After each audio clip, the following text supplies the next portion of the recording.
welcome back to this channel. In this video I'll be showing you guys how you can basically create quiz content on Canva.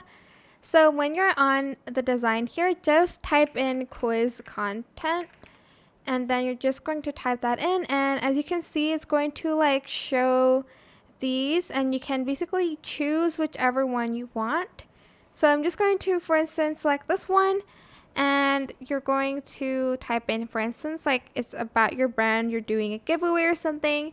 And well, actually this one's a little bit better. There's quiz time actually.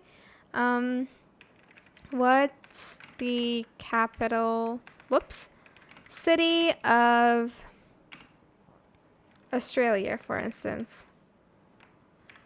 And I'm gonna put a few options: Sydney, Canberra, Melbourne. What other cities are there in Australia? Sorry, I don't know. I'm just gonna put 3 options here. The answer is B if you didn't know, but yeah. I hope this tutorial was helpful for you guys. Don't forget to like, comment, share, and also subscribe to this channel if you haven't done that already. If you have any more questions, just leave it in the comment section down below. I will try my best to answer them all for you guys. And if you found this video helpful, please click the thanks button above the description box down below. Thank you so much for watching. Bye!